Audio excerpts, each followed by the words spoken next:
Bien, bonjour. Donc, aujourd'hui, je vous propose un nouveau petit travail.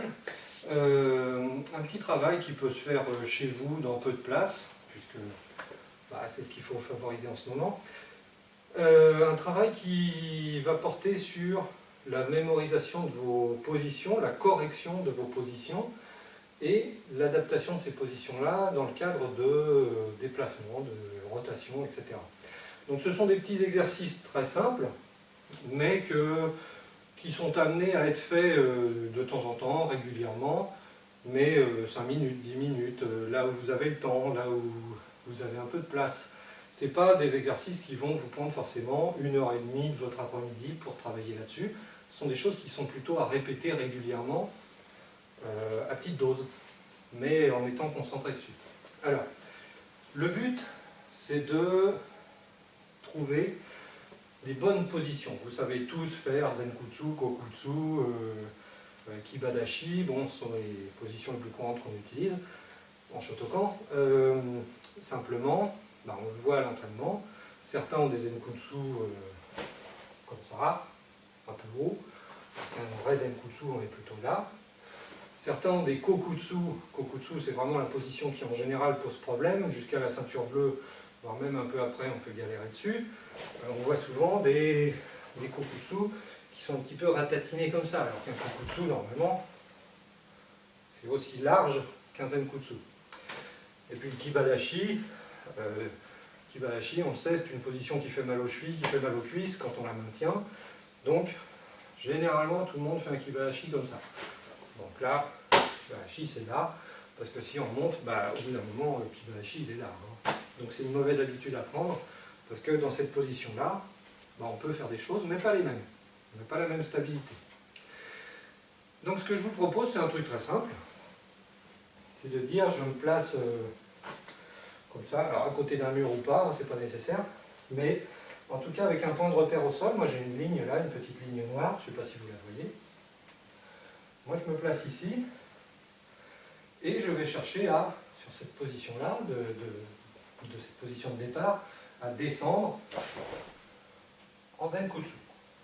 C'est bête et méchant, c'est très simple, on sait tous le faire. Zenkutsu. Alors ça, on sait tous le faire, c'est pas pour autant qu'on le fait bien. Déjà, ce qui doit être intéressant, et ce à quoi il faut faire attention là-dedans, c'est de se dire, comme je ne fais que ça, je fais attention à ma position. Donc, un Zenkutsu, pour mémoire, c'est une position où mon genou est à l'aplomb de mes orteils, ma jambe arrière est tendue, et mes deux pieds sont cloués au sol. Jambe arrière est tendue, donc là, ma jambe arrière, elle fait béquille quelque part. C'est-à-dire que si on me pousse là, je ne peux pas reculer. Enfin, on ne peut pas me faire reculer. D'autre part, un Zenkutsu, ça fait une certaine longueur. S'il est là, c'est pas bon.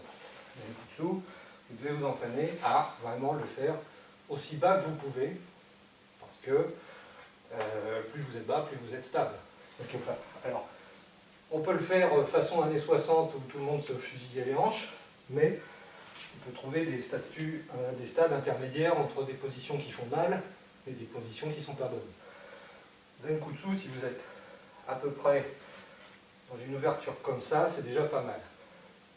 L'idée, c'est que l'angle ici de votre cuisse et de votre tibia fasse à peu près 90 degrés. 90 degrés, c'est pas évident, mais il faut essayer de s'en approcher. Donc, je pars d'ici de ma ligne, je descends en Zenkutsu. Mon Zenkutsu, ici, je vérifie qu'il est bien correct. Très bien, je vois où arrive mon pied. Et bien, j'ai prévu un petit point de repère. Je vais le mettre là, à la hauteur où doivent arriver mes orteils. Et puis maintenant, je vais recommencer en vérifiant à chaque fois que je tombe bien à la bonne distance. Si je suis là, tout va bien. Là, tout va bien.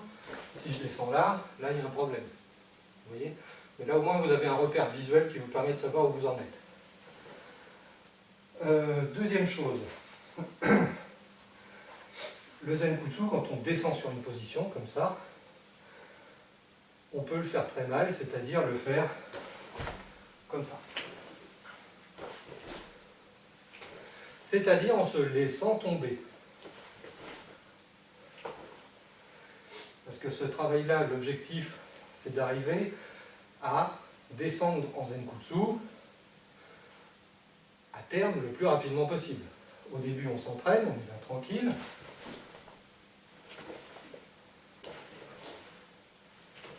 Et puis quand on sera un peu plus en confiance, on va chercher à aller plus vite. Or, pour gagner de la vitesse là-dessus, si vous êtes dans une prise de position où vous vous laissez descendre, si vous vous laissez partir vers l'avant, c'est l'attraction terrestre qui fixe la vitesse de votre déplacement, c'est pas vous. Pour gagner en vitesse là-dessus, il va être nécessaire dans votre déplacement de descendre pour pouvoir vous déplacer en poussant sur cette jambe, la jambe droite là, qui va devenir ma jambe arrière. Celle-là, elle va me permettre de me pousser là-bas. Donc plus cette jambe-là sera tonique, plus j'irai vite.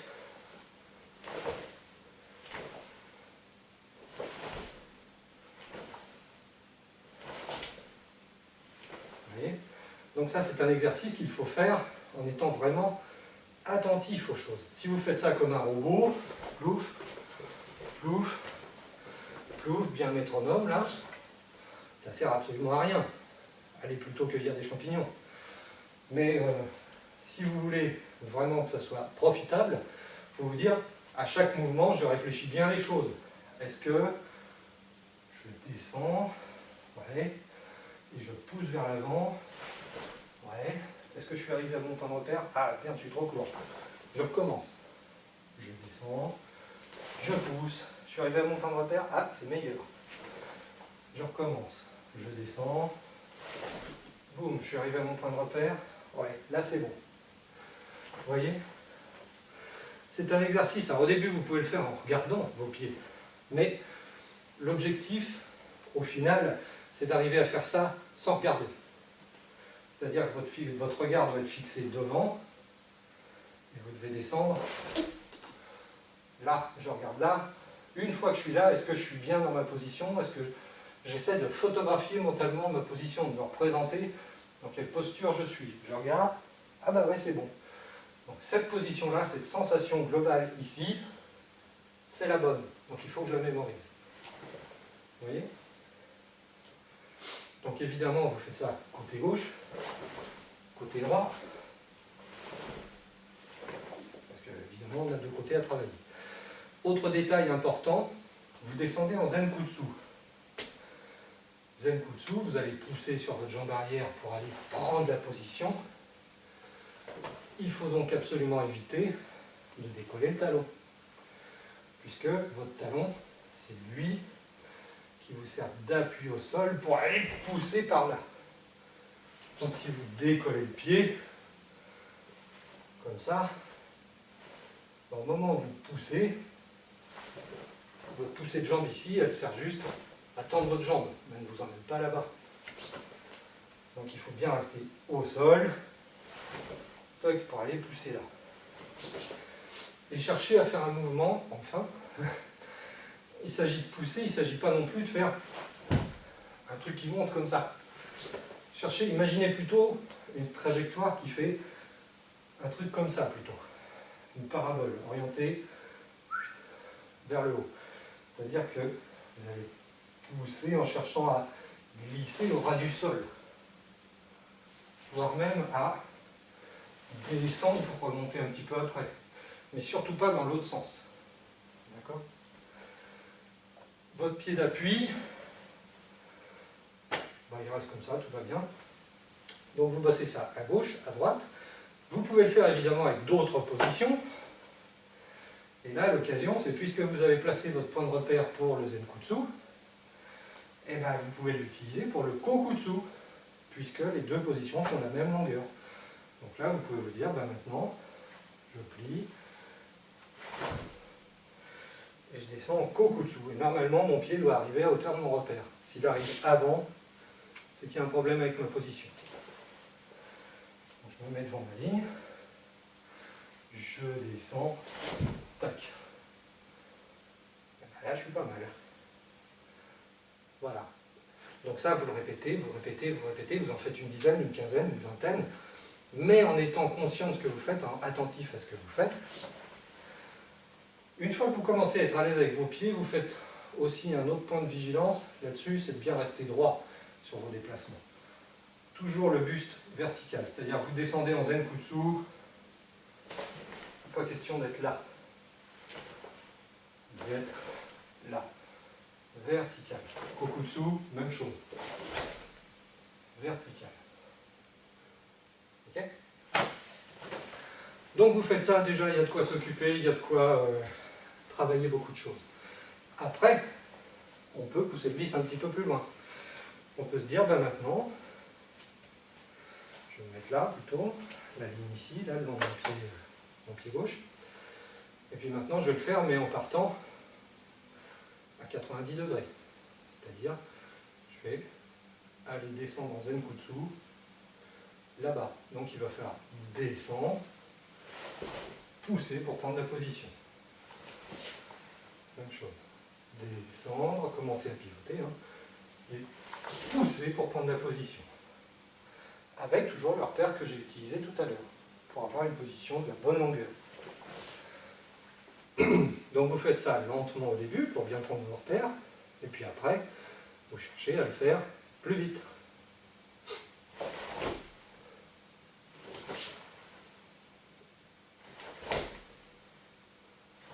Après, vous pouvez chercher un petit peu plus de dynamisme, on va dire.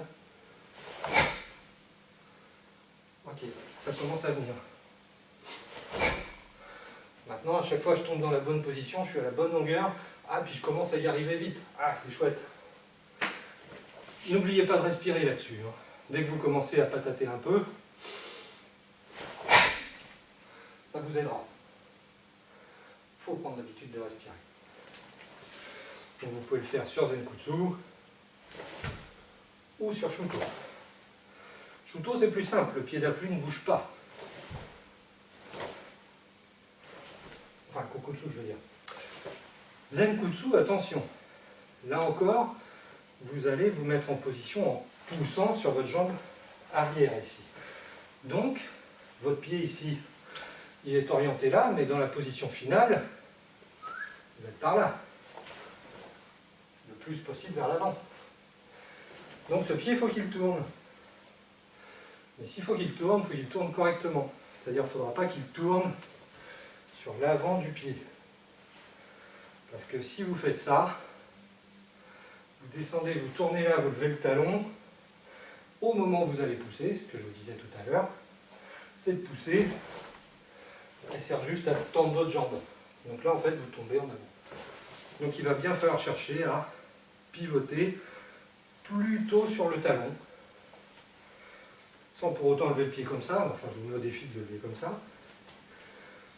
Mais il va falloir vraiment glisser plutôt sur le talon pour que là, votre talon soit déjà en appui au sol et au moment où vous poussez, bam, bah, c'est efficace comme poussée. Ok. Donc, évidemment, d'un côté, ensuite, bah, de l'autre, bien sûr. Les plus gradés, faites attention à un détail. Quand vous descendez en position, demandez-vous bien si vos deux pieds sont bien à plat au sol. Sur ce genre de déplacement, le danger, c'est de relever un peu l'arrière du pied. Un peu, pas beaucoup, c'est de se dire, mon pied doit vraiment être bien plaqué au sol. Moi, c'est mon défaut. J'y travaille justement, des exercices comme ça me sert à ça. Ok. Et puis après, ben vous pouvez commencer à ajouter un petit peu plus de déstabilisation à tout ça. C'est-à-dire que là, on va travailler de dos. Donc je vais me mettre là, le long de ma ligne. Et puis là, je vais chercher à aller me mettre en Zen Kutsu, mais ce coup-ci dans un demi-tour. Donc là, voilà, je suis à la bonne longueur, je suis toujours au niveau de mon repère. Ça a l'air pas mal. Mes deux pieds sont à plat, ok, très bien. Ce truc-là, ce déplacement-là, il est beaucoup moins évident parce que il y a des risques de se vautrer là-dessus, de se gameler. Le premier risque, c'est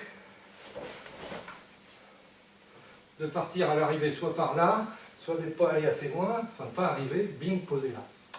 Ça en fait c'est un problème qui se pose dès qu'on est dans l'idée que on tourne. Et là forcément on est embarqué par son poids.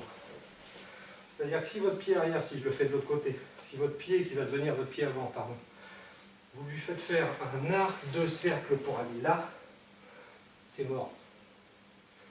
C'est mort parce que ce pied qui part sur l'extérieur, bah c'est un poids qui fait un arc de cercle, donc qui génère une force centrifuge qui vous emmène par là. Et là, bah vous ne savez pas trop comment ça va arriver. Donc l'idée, quand vous changez d'axe, c'est toujours de vous dire, je reste sur une ligne droite. C'est-à-dire, je ne vais pas tourner comme ça, je vais plutôt aller me placer là, pour tout de suite être en bonne position. C'est-à-dire que mon pied arrière, mon futur pied avant, pardon, dans l'idée, je vais tout de suite chercher à le placer là où il doit aller. Et ensuite, j'ai plus qu'à faire une rotation et une poussée de jambe arrière pour me retrouver bien placé. Et là, comme vous êtes sur un axe, toc, toc, vous voyez qu'il n'y a pas de mouvement qui déborde sur le côté et qui va vous embarquer vers l'extérieur. Donc là, il y a plus de chances d'être stable. Le danger, enfin, la problématique, c'est que pour faire ça, ce pied-là va se retrouver devant. Il faut que je le place correctement. Et c'est ça la difficulté, c'est de se dire, là je sais qu'il est bien placé. C'est cette sensation-là qui n'est pas évidente à capter. Parce que mon pied il est là, mais il faut qu'il se retrouve plus loin que ce pied-là. Vous voyez, il faut qu'il aille par là. Parce que quand je vais faire demi-tour, bah, mon Zenkutsu il fait la largeur de mes hanches. Donc si ce pied-là, je le mets sur la même ligne, au moment où je me retourne, hop, hop, hop, ça ne va pas être évident. Enfin, ça ne va pas être un Zenkutsu correct. Donc il va bien falloir chercher à se dire, ce pied-là, je dois aller le placer derrière, en descendant sur mon pied d'appui. Je descends derrière, et je dois me dire, là je l'ai placé suffisamment par là, et suffisamment par là, pour que quand je tourne les hanches, ok, ça y est, je suis dans un Zenkutsu correct. Et ça, c'est pas évident à capter. Mais ça, entraînez-vous à ça, parce que ça, c'est excellent pour travailler tous les changements de direction dans les katas, notamment les 3/4 de tour. Donc, ça va être le même travail. Pareil, on ne part pas en se laissant tomber. On va descendre, placer son pied et tourner jambe arrière tendue. Clac. Avec le Zenkutsu, ça vient assez bien. Avec le Kokutsu, c'est une autre paire de manches. Là, c'est pas évident de tomber sur la même ligne aussi. Là aussi, il va falloir s'entraîner. Faire s'entraîner à descendre, se dire là, je suis sur la même ligne. Ok, je suis en Kokutsu, c'est bon. Donc là, j'ai mon point de repère qui est là, ben, je peux le faire dans l'autre sens. Je peux me faire comme ça. Je peux me dire, hop, je vais placer mon pied pour le Kokutsu. Ok, ouais, je suis un peu court. Essayez encore un peu plus. Ah, ça commence à être bien. Ok. Et puis quand vous commencez à le sentir, bah, vous essayez de gagner de la vitesse.